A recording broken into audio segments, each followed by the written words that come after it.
Hi friends. இன்னைக்கு வீடியோவில் நம்ம என்ன பார்க்க போகிறோன்னா புதினா சட்னி எப்படி செய்கிறதுன்னு பார்க்க போகிறோம். ஸோ இப்போ இதில் வந்து பார்த்திங்கன்னா நாங்கள் வந்து புதினா வந்து கழுவி நல்லா வாஷ் பண்ணி வச்சுருக்கோம். ஸோ கூட வந்து எங்கள் வீட்டில் கொஞ்சம் எக்ஸஸாக கருவேப்பிலையும் கொத்தமல்லியும் இருந்துச்சு, அதையும் வந்து நாங்கள் ஆட் பண்ணிக்கிட்டோம். ஸோ நீங்களும் வந்து இந்த மாதிரி எக்ஸஸ் இருக்க கருவேப்பிலை கொத்தமல்லி கூட இதை ஆட் பண்ணிக்கலாம். இப்போ இதில் பார்த்தீங்கன்னா ஈக்குவல் குவான்டிட்டி ஆஃப் புதினா, கொத்தமல்லி மற்றும் கருவேப்பிலை வந்து இருக்குது. ப்ளஸ் இது கூட நமக்கு தேவைப்படக்கூடிய அடுத்த இன்க்ரீடியன்ட் வந்து என்னென்னு பார்த்தோன்னா இஞ்சி, தேங்காய், அதுக்கப்புறம் வந்து பச்சை மிளகாய். ஸோ இதை வந்து நம்ம இது கூட ஆட் பண்ண போகிறோம். ப்ளஸ் வந்து பார்த்திங்கன்னா வந்து உளுத்தம்பருப்பு வந்து நம்ம ஆட் பண்ண போகிறோம். ஸோ இப்போ இந்த சட்னி வந்து எப்படி செய்யணுன்றதை வந்து நம்ம பார்க்கலாம். இது ரொம்ப டேஸ்டியாக இருக்கும். இதை வந்து நீங்கள் இட்லி, தோசை எல்லாத்துக்கூடயும் வந்து சப்பாத்தி எல்லாத்துக்கும் வந்து தொட்டு சாப்பிட ரொம்ப நல்லாயிருக்கும். ப்ளஸ் வந்து ரசம் சாதத்துக்கு இது வந்து சைட் டிஷ்ஷாக நீங்கள் வந்து ரொம்ப நல்லாயிருக்கும், டேஸ்ட்டாக இருக்கும். So let's see how to make this. இப்போ நம்ம ஒரு கடாயில் வந்து தேவையான அளவுக்கு ஒரு 2 டேபிள் ஸ்பூன் அளவுக்கு எண்ணெய் போட்டு நல்லா காய வச்சுருக்கோம்.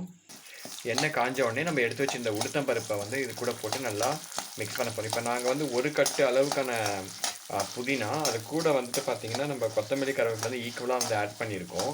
ஸோ அப்போ அதுக்கு வந்து பார்த்தா நம்ம வந்து கிட்டத்தட்ட ஒரு 10லேருந்து 15 டேபிள் ஸ்பூன் அளவுக்கான கிட்டத்தட்ட ஒரு 150 கிராம் போல் உளுத்தம்பருப்பு வந்து நம்ம ஆட் பண்ணியிருக்கோம். ஸோ இது நல்லா பொன்னிறமாக வர வரைக்கும் நல்லா இதை வறுத்தெடுக்கணும். இப்போ நம்ம அந்த உளுத்தம்பருப்பு வந்து நல்லா வறுக்கிறோம். ஸோ இப்போ இதை வறுக்கும்போது பார்த்தா நல்லா அந்த உளுத்தம்பருப்போட ஸ்மெல் வந்து நமக்கு வருது. ஸோ ஸ்டவ்வை வந்து சிம்மில் வச்சுக்கோங்க, இல்லாட்டி கருகிடும். ஸோ இப்போ வந்து நம்ம எடுத்து வச்சுக்க அந்த தேங்காய், பச்சை மிளகாய், இஞ்சி அதை வந்து ஆட் பண்ண போகிறோம்.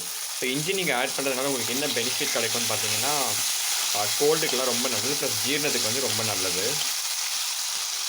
ஸோ இப்போ நம்ம எடுத்து வச்சுருந்த அந்த புதினா, கொத்தமல்லி மற்றும் கருவேப்பிலையோடைய அந்த மொத்த கலவையும் வந்து நம்ம போட்டு சேர்த்து வதக்கி எடுக்க போகிறோம். இப்போ நம்ம வந்து நம்ம எடுத்து வச்சுருந்த தேங்காய், இஞ்சி, பச்சை மிளகாய் மற்றும் அந்த கொத்தமல்லி, கருவேப்பிலை எல்லாத்தையும் வந்து மொத்தமாக போட்டு நம்ம வதக்கி எடுக்க போகிறோம்.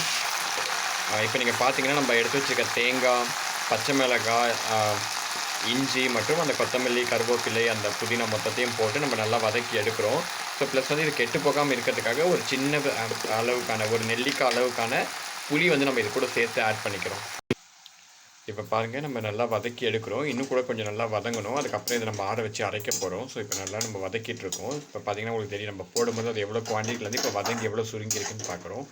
ஸோ இன்னும் கூட இதை நல்லா வதக்கி எடுக்க போகிறோம்.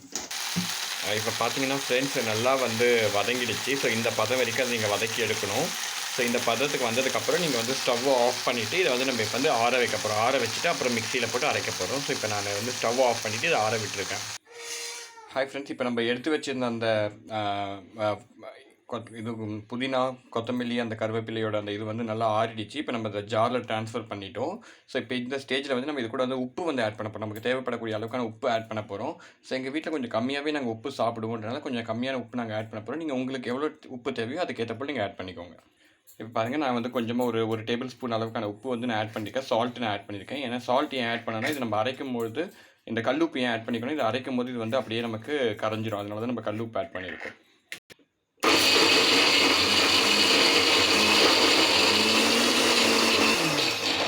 இப்போ வந்து நம்ம பார்த்தோன்னா அரைக்கும் போது முதல்ல ஒரு ஓட்டிட்டோம். ஸோ ப்ளஸ் வந்து இப்போ தேவையான அளவுக்கு கொஞ்சமாக தண்ணி வந்து ஆட் பண்ணிக்கிறோம். ஸோ கொஞ்சம் கொஞ்சமாக ஆட் பண்ணிக்கோங்க. ஏன்னா நாங்கள் கொஞ்சம் கட்டி அரைக்கிறதுனால கொஞ்சம் கொஞ்சமாக ஆட் பண்ணுறோம்.